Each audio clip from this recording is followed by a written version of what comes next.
L'homme pâle, de son vrai nom Antoine Valentini, est un rappeur français.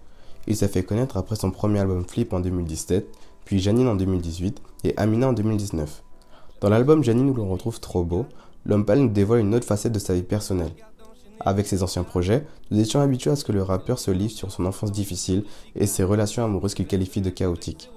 Avec le clip Trop Beau, l'homme pâle nous fait une nouvelle fois entrer dans son intimité en nous montrant les facettes les plus sombres de ses relations. Une représentation entre haine et passion. L'homme pâle et le réalisateur Dario Fo nous donnent 4 minutes de pur bonheur visuel avec un enchaînement de plans cinématographiques dans un cadre idyllique. Un amour mortel, aussi bien dans le sens figuré que propre, qui nous amène à la problématique suivante. Comment retranscrire par le biais d'un clip la représentation d'un amour toxique et destructeur?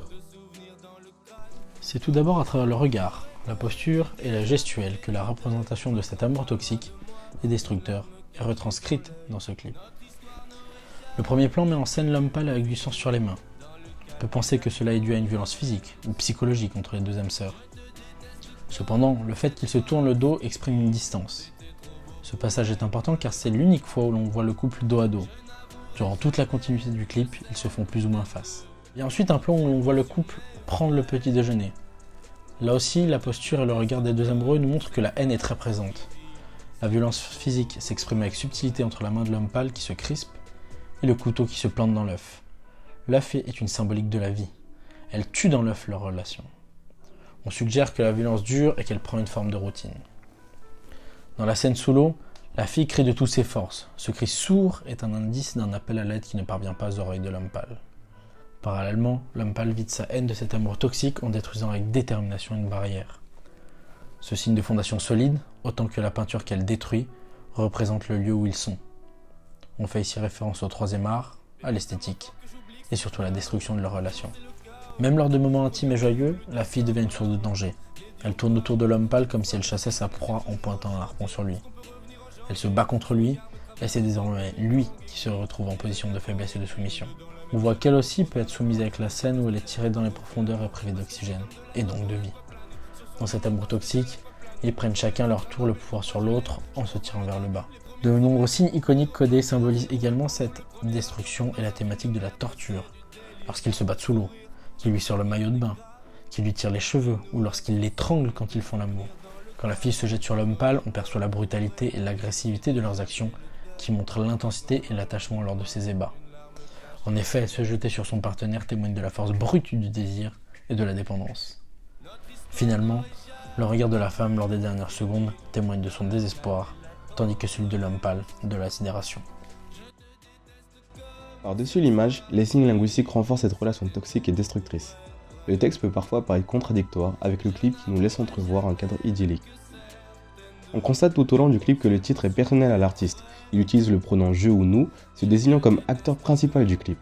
Tout au long, nous pouvons retrouver le champ lexical de la haine et de la fatalité avec les mots « je te déteste »,« guerre » ou encore « mourir », synonymes de leur relation toxique. Celui-ci est mélangé au champ lexical de l'amour avec les mots « je l'aime » ou « bébé serre-moi fort ». Le texte commence avec la phrase « jamais vu de nuit aussi calme ». On voit qu'une routine est installée et qu'un même calvaire se répète. On l'entend dire « on se blesserait même avec 0 mot ». La violence est constamment présente de manière physique, verbale ou indirecte. Elle fait partie intégrante de leur relation. Si leur relation semble chaotique, la seule chose qui les relie est leur attirance physique et sexuelle avec la phrase « aucun mur sur cette terre ne pourrait étouffer le cri de nos phéromones ». Cela nous pousse à croire que leur lien émotionnel ne compte plus. On le voit dans le clip, les seuls vrais moments qu'ils partagent en libérant leurs émotions sont des scènes de sexe bestial qui s'apparentent à de la brutalité. Le sexe s'apparente à une drogue, ils en ont besoin pour oublier qu'ils ne s'aiment plus. Notre histoire n'aurait jamais pu finir dans le calme et la tendresse. La comparaison avec Lucifer est probablement relative au comportement violent autant physique que psychologique de l'homme pâle. Nous avons Lucifer, symbole de manipulation et de déchéance. La phrase d'après est paradoxale. Maintenant tu bois et tu veux bien de moi, non mais j'hallucine. L'alcoolisme de sa partenaire est un ciment de leur couple. Cet alcoolisme est apparu avec l'avènement du couple. Un peu plus loin, l'homme pâle dit « nos deux corps pourraient mourir, j'ai déjà fait le deuil ». Au-delà de l'aspect symbolique de la mort et du repos éternel, l'homme pâle s'inclut dans cette mort. Le terme du deuil montre qu'il a enfin trouvé la paix qu'il cherchait, cette paix qui se traduit par la mort physique de leur couple. Il reconnaît être une personne toxique dans leur relation et avoir commis de nombreuses erreurs avec la phrase « j'ai tout foiré cette année, c'est toujours en chantier ». tout en tentant néanmoins de reconstruire la relation. Il finit en répétant Je déteste comme cette phrase qui dit c'était trop beau pour être vrai. La répétition de cette phrase dans le refrain laisse transparaître le dégoût mais aussi la déception de l'homme pâle face à cette relation où il avait tant mis d'espoir mais qui finit mal. On l'a dit, retranscrire un amour toxique dans ce clip passe par une gestuelle et un jeu de regard fort, associé à de puissants signaux linguistiques. Toutefois, on peut aller plus loin en constatant que l'homme pâle suggère plus qu'il ne montre. Il utilise pour cela un subtil jeu dans lequel les images et la cinématique sont estompées par les paroles.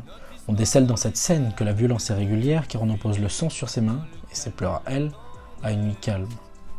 Ce paradoxe entre image et texte suggère que la violence prend ainsi une forme de banalité. Dans le clip, la violence et la toxicité de cette relation passent essentiellement par des liens physiques entre les personnages. On le remarque notamment grâce au format 4/3 qui nous pousse à nous concentrer sur eux. Il permet en effet de resserrer les limites du cadre pour mieux se focaliser sur les liens physiques qui les unissent. On l'observe lorsqu'on voit le bras de l'homme pâle l'attirer vers le bas. Il ne la laisse pas s'échapper. La relation d'autodestruction est exaltée par les paroles « part mais reste » qui justifient cette indécision destructrice. On retrouve également un certain nombre de symboliques visuelles, notamment avec les scènes sous l'eau, comme celle où on nous montre qu'elle souffre et où la symbolique de l'eau suggère qu'elle tente d'étouffer sa douleur. La suggestion de la violence dans le couple passe également par l'usage de signes plastiques, avec des gros plans sur des actions qu'effectue l'homme pâle, précédemment présentés. Par ce procédé, le réalisateur suggère le côté sadomaso de la relation. Ils éprouvent le besoin de faire mal lorsqu'ils prennent du plaisir. Enfin, dans Trop beau, l'homme pâle n'hésite pas à suggérer la destinée tragique dans le milieu du clip, quand il dit Notre histoire n'aurait jamais pu finir dans le calme et la tendresse.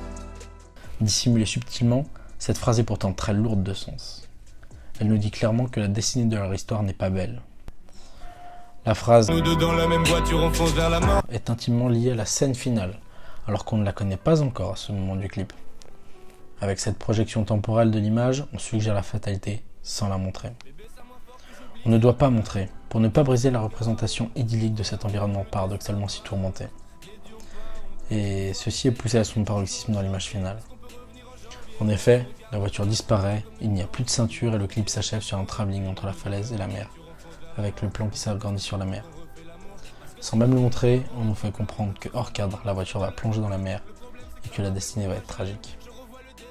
L'homme pâle retranscrit de manière efficace son amour toxique et destructeur. Il est nécessaire de faire des liens entre des signes plastiques et linguistiques qui viennent renforcer cette représentation. La gestuelle et le regard sont réfléchis de manière à exprimer la toxicité de leur relation. Les textes viennent appuyer ces images en renforçant cette violence par des mots. Pour cela, de nombreux procédés sont utilisés par le biais notamment des signes plastiques spécifiques aux images, le format du clip, les mouvements de caméra et choix de cadrage insistant sur les liens entre les deux acteurs. Plus spécifiquement à ce clip, on peut constater que l'action de poser un cadre idyllique et de faire le choix de suggérer la violence plutôt que de la montrer se révèle tout autant, voire plus impactante que si le chaos était représenté.